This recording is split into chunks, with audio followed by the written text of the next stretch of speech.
there is a road. It is not on any map printed in the last 200 years. It does not appear in any colonial survey, any military reconnaissance file, any satellite navigation database, or any academic geography record currently accessible to the public. It has no name. It has no assigned coordinates in any official registry. According to every institution that has ever been asked about it, it does not exist. But it is there. Cut from stone. Engineered with precision. Stretching across 40 kilometers of landscape that the world has officially classified as uninhabited wilderness since at least the mid-19th century. And at the end of it, rising from the earth like a sentence someone tried very hard to erase, stand the ruins of something enormous. Something planned. Something built at scale. Something that required thousands of people, centuries of labor, advanced knowledge of drainage, load distribution, astronomical alignment, and urban organization. Something that, according to every map ever published, was never there at all. This is not a story about a discovery. Discoveries get announced. Discoveries get published. Discoveries get named after the person who found them and placed in a glass case in a museum with a small printed label and visiting hours on Sundays. This is a story about a suppression. About what happens when something is found that cannot be conveniently explained. About the specific, deliberate, institutionally coordinated process by which a place can be physically present on the surface of the earth and simultaneously absent from every record human civilization produces. And the question at the center of it, the question that has no comfortable answer, is not where this road goes. It is who built it. And why, for 200 years, no one in any position of authority has been willing to say. To understand what we are dealing with, you need to understand what a road means. Not a path. Not a trail worn by generations of feet moving through necessity. A road. An engineered, intentional, constructed road of cut stone, with fitted joints, with drainage channels carved into its shoulders, with a foundation layer that descends nearly a meter below the surface to distribute weight across unstable terrain. A road like this does not happen. It is decided. It is funded. It is organized. It requires a governing body capable of mobilizing labor at scale, capable of sustaining a multi-generational construction project, capable of solving complex engineering problems without modern instrumentation. The road we are talking about is not a primitive track. Its stones are cut to tolerances that, when measured by researchers who visited the site in the early 2000s, were found to average less than 4 millimeters of variance across their fitted joints. For context, the famous Inca roads of South America, long celebrated as among the most sophisticated ancient infrastructure ever documented, average a tolerance of roughly 6 to 8 millimeters in their finest preserved sections. This road is more precisely built than the Inca roads. In a region where, according to the official historical record, no civilization capable of building such a road ever existed. Let that sit for a moment. The region in question sits at the intersection of several modern national borders, a geographic and political seam, the kind of place that tends to fall through the cracks of administrative attention because no single government claims particular interest in it, and international academic bodies rarely coordinate research in zones where jurisdiction is contested. This is not an accident of geography. Zones of contested jurisdiction are, historically, the places where inconvenient things get left alone. The first documented Western encounter with the road appears in a private expedition journal from 1887. The expedition was nominally a surveying mission, the kind of semi-official geographic exercise that colonial powers conducted throughout the late 19th century to map territories they intended to eventually claim or exploit. The lead surveyor, a man named Edmund Hardcastle, wrote about the road in his personal journal on the 14th day of the expedition. His entry is precise, clinical, and deeply unsettled in tone. He describes the road emerging from a mountain pass without warning. He describes the stone construction in detail, the fitted joints, the drainage channels, the foundation depth they determined by probing the shoulder with an iron rod. He describes following the road for approximately 6 hours before the expedition made camp. He writes, and these are his exact words, that the road was in better condition than any surface I have ridden in the capital. He then writes something that would be easy to miss if you were reading quickly. He writes, I have recorded our position. I will not record it here. Hardcastle's official survey report, submitted to the Colonial Geographic Authority upon his return, contains northwest mention of the road. No mention of ruins. The coordinates from that 14-day period show a gap 3 days of survey data, missing, unaccounted for, the gap bridged by a notation that reads simply, terrain unsuitable for survey. Hardcastle died in 1903. His private journals were held by his family. They were donated to a regional archive in 1961. They sat in that archive, uncatalogued, for 41 years.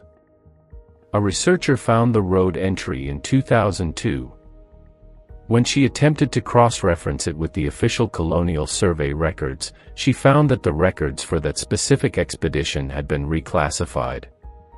Not destroyed. Reclassified. Filed under an administrative category that required special institutional clearance to access. She never received that clearance. She published a paper about the journal entry. The paper received no academic response. It was cited once, in a footnote, in a book about colonial surveying methodology. The citation noted the journal entry as a probable geographic error. A probable geographic error. A detailed, technically precise, emotionally restrained description of 40 kilometers of cut stone road written by a trained surveyor, in his private journal, with no audience and no motive to fabricate, dismissed in a footnote as a probable geographic error. The researcher's name was Dr. Amara Osei. She spent the next 9 years attempting to visit the site. She was denied permits 4 times. Her 5th application was approved. She traveled to the region. She was stopped at a military checkpoint 60 kilometers from the coordinates. The checkpoint had not existed when she applied for the permit 3 months earlier. She was told the zone was closed for a geological safety survey. No such survey appeared in any public record. She turned back. She returned to her university. She continued publishing on other topics. She retired in 2019. She has never spoken publicly about what she was not allowed to find. But others got through. Not through official channels. Not with permits and institutional backing. The people who actually reached the road and the ruins beyond it were not academics. They were not journalists. They were not government researchers. They were, variously, a Belgian photojournalist on assignment for a magazine that subsequently killed the story, a small team of independent documentary filmmakers whose footage disappeared from a shared cloud drive the week after they posted about their expedition on a private forum, and a former military cartographer from the region who, after his retirement, spent 4 years walking the landscape he had spent his career mapping and found that the maps he had made were missing things he could see with his eyes. The cartographer's name has not been made public at his own request. He gave a single recorded interview to an independent researcher in 2018. The interview was published on a small podcast with a limited audience. In the interview, he says the following. He says, "When I made maps for the military, I was given source data. I was not the one who gathered the data. I processed it. I made the maps from what I was given. When I retired and walked the land myself, I understood that the source data had been filtered. There were things in the landscape that were not in the data I was given. I made maps of a place that was not entirely the place that was there. He then says, the road is real. I walked it. I walked it for 2 days. I reached the ruins at the end of it. There is a city there. Not a village. Not a small settlement. A city. With a wall around it. With streets inside it. With structures that had multiple stories before they collapsed. Someone built that city. Someone built the road to reach it. Someone decided, at some point, that neither of those things should be on any map. A city. With a wall. With streets. With multi-story structures. In a region officially classified as uninhabited wilderness. Now we need to talk about the road itself in more detail, because the road is not simply a path to the ruins. The road is its own argument. The road, by its construction alone, makes a series of claims about whoever built it, claims that are deeply difficult to reconcile with the official history of the region. The drainage channels cut into the road's shoulders are not decorative and not incidental. They are functional. They are still functional. Researchers who visited the site, those who managed to reach it, noted that rainwater runs off the road surface and into the channels with an efficiency that modern road engineers would recognize as intentional design. The channels slope at approximately 2 degrees, enough to move water without causing erosion, not so steep as to create channeling damage. This is not instinct. This is not accident. This is applied hydraulic knowledge. The road does not run straight. This is important. Naive or primitive road construction tends toward the straight line, the shortest visual path between 2 points. This road curves. It follows the topographic logic of the landscape. It avoids the wettest ground. It traverses ridgelines rather than crossing valleys where possible. It descends through switchbacks engineered to prevent animal and wheel load from compressing the foundation. Whoever built this road understood the landscape it was being built through at a level of detail that implies either long habitation of the region or sophisticated pre-construction survey work. At 3 points along the road's route, there are what appear to be waystation structures, partially collapsed stone buildings set just off the road surface, with interior floor space large enough to shelter perhaps 20 people and signs of repeated fire use in their centers. The Inca called equivalent structures on their road system tambos, rest stations positioned at intervals calculated to accommodate a day's travel with loaded pack animals. The structures on this road are positioned at intervals of approximately 14 kilometers. A day's travel. With loaded animals. On a precisely engineered road. This is not a road built for a single journey. This is not a road built for a ceremony or a migration.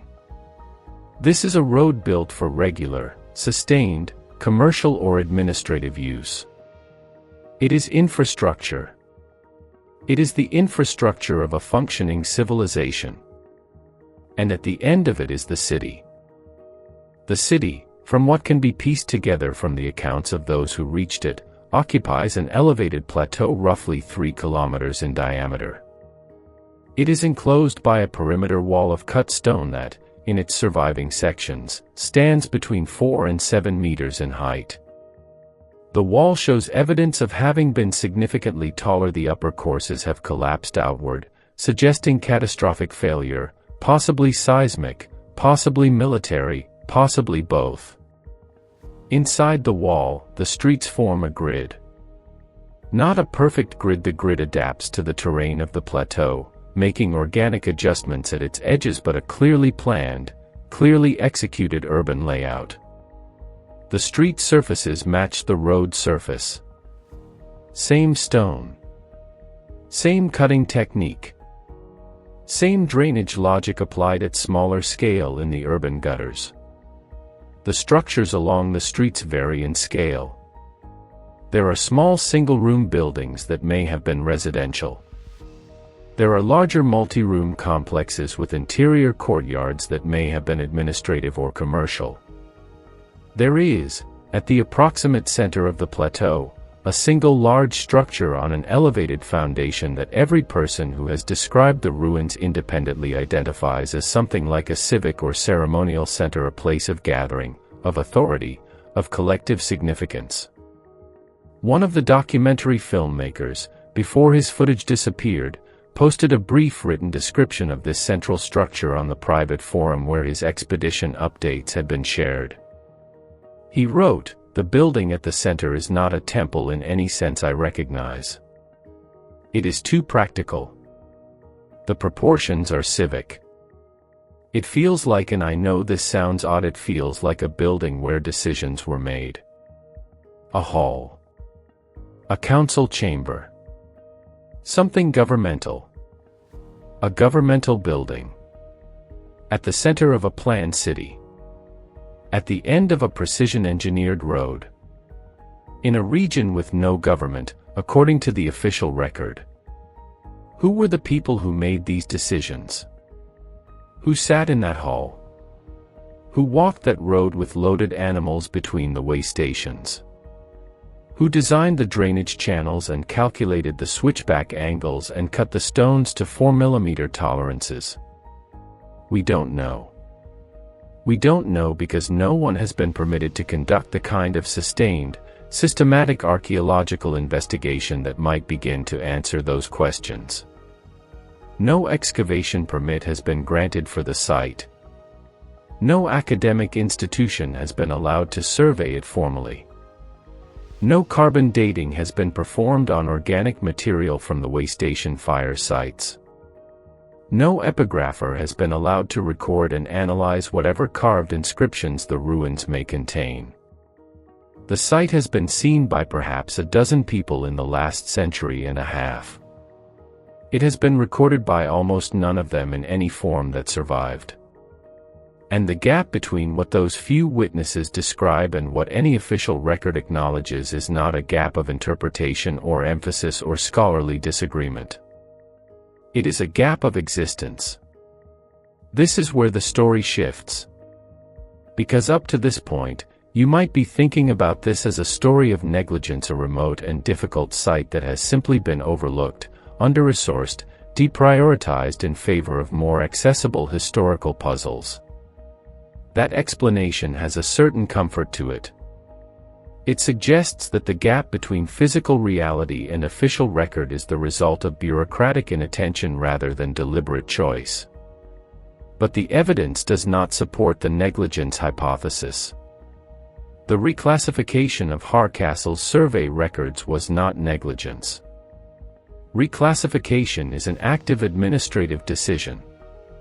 Someone looked at those records and decided they should require special clearance to access.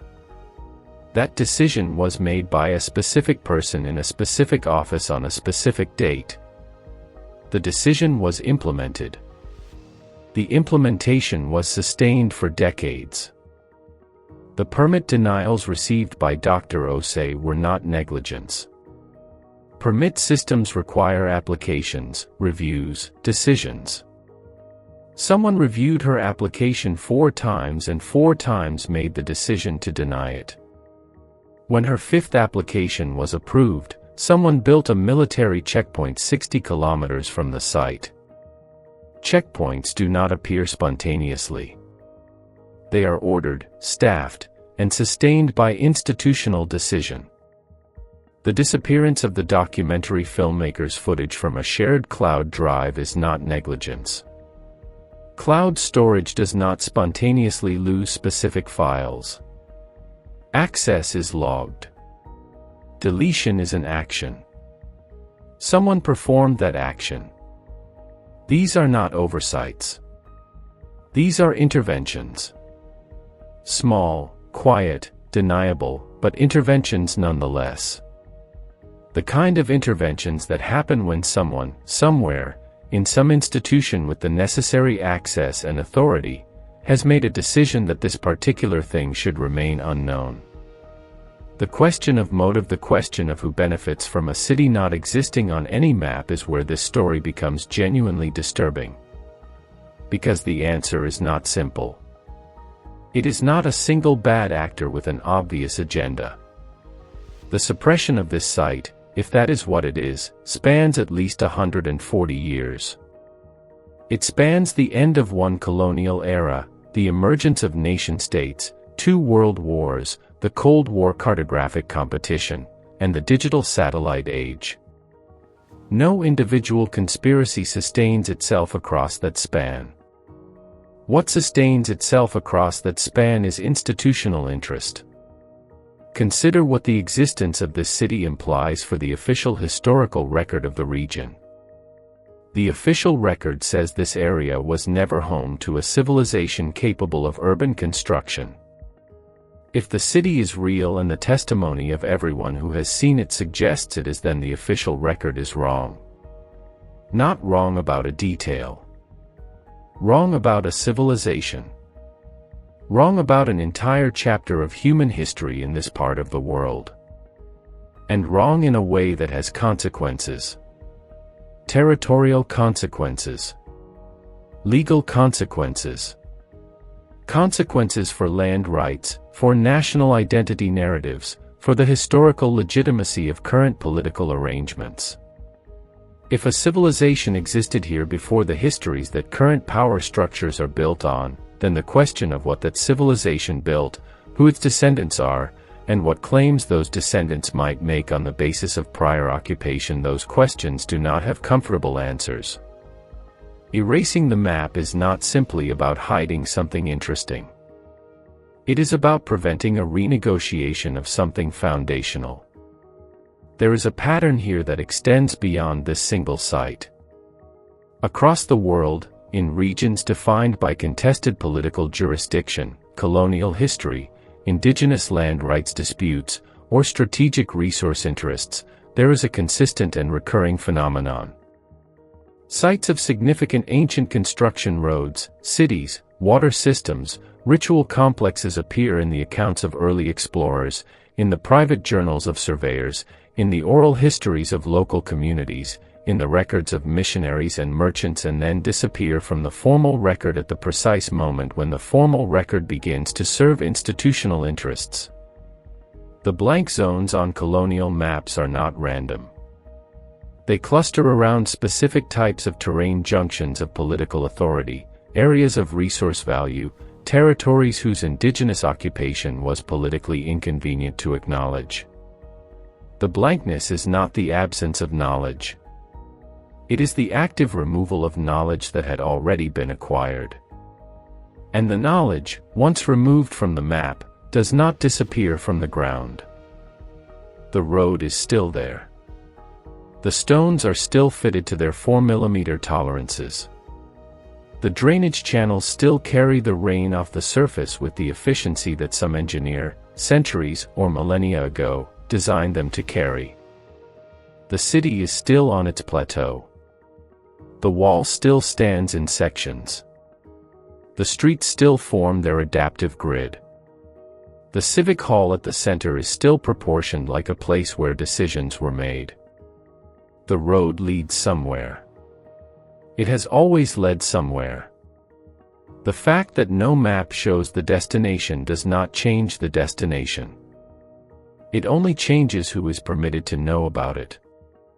In 2021, a group of open-source satellite imagery researchers, the same community that has used commercial satellite data to identify previously unknown archaeological sites in the Middle East, in the Amazon, in sub-Saharan Africa, began analyzing imagery of the region in question.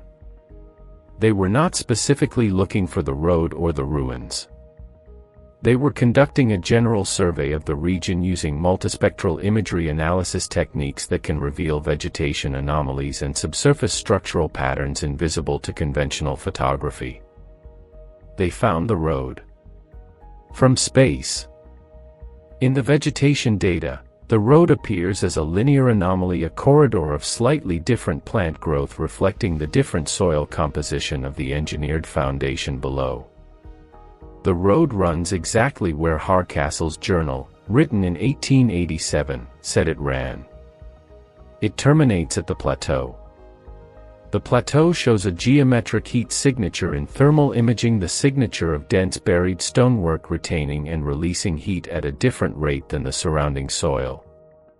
The imagery researchers published their findings in an open-access format. The findings were shared in several online communities interested in satellite archaeology. They received moderate attention for approximately 2 weeks. Then the commercial satellite provider updated its imagery licensing terms in a way that made the specific multispectral bands used for the analysis unavailable for public download from the relevant coordinates.